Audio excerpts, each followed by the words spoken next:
The gentleman from Texas, Mr. Fallon, is now recognized. Thank you, Madam Chair. You know, we hold hearings on all sorts of topics for all sorts of reasons. Sometimes for political reasons, or even worse, sometimes for political theater aimed at attaining political currency which will then be spent on winning an upcoming election. Other times, hearings are held to actually solve a problem. We're here today because of the tragedies in Buffalo and the horrific loss of life in my home state of Texas and Uvalde, which is a beautiful American community ripped apart by a troubled and evil coward. Now, when lives are lost and innocence is stolen, particularly when children are the victims, it's natural to want to assess and focus blame. Who did this and how did this happen? And I'm no different than any American. I'm heartbroken and I'm furious. Those innocent children are gone, and the indescribable suffering of the families is beyond words.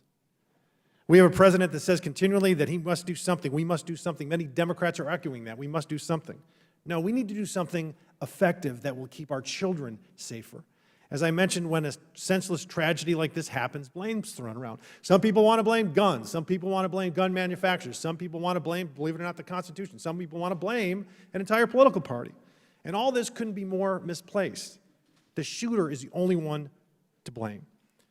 So when the president and many Democrats are claiming that guns are the problem and the readily available supply is the culprit, well, the more guns in America, the argument goes, the more dangerous America becomes. But the actual facts belie this thinking. In 1969, so about 50 years ago, there were 180 million firearms in this country. Today, it's about double.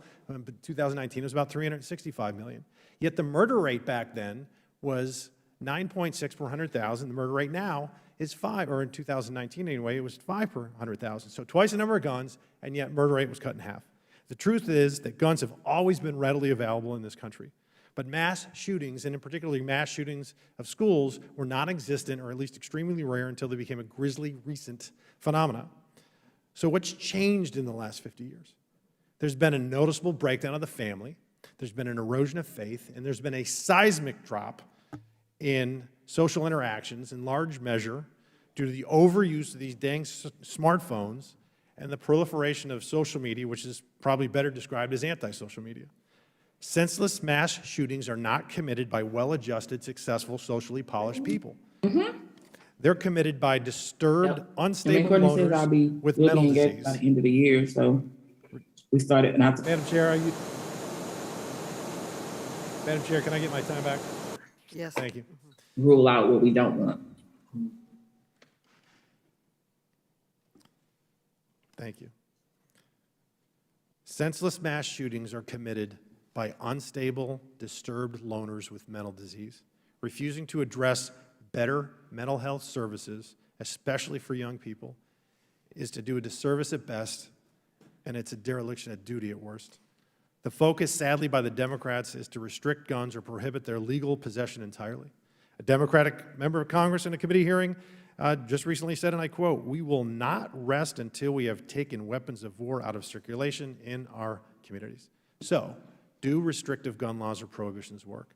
The most dangerous nations on the planet, according to the World Bank and the UN, are El Salvador, Jamaica, Venezuela, and Honduras. And what else do they have in common? It's also nearly impossible for an average citizen to own a firearm, and yet they are terribly perilous places to be.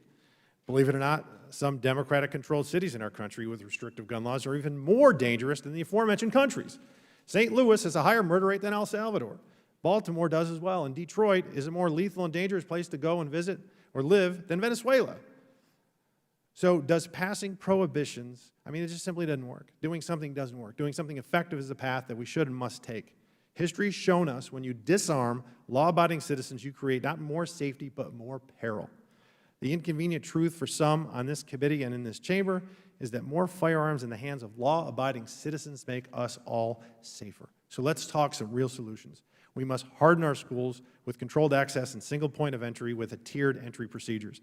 The main office should be located directly by the front door, which is single access entry. Classroom doors should automatically shut and lock like hotel room doors do. Let's support and foster a robust school marshal program where qualified and volunteer teachers and staff go through proper training to be armed on campus. Let's increase the number of SROs in our schools. Let's leverage technology by putting cameras in schools, much like Frisco, Texas did 15 years ago when I was on a city council. and they had a command center and a mobile command center, and any threat could be immediately detected, tracked, and eliminated forthwith. We need a rapid response plan and a rapid response force to be trained to world-class standards.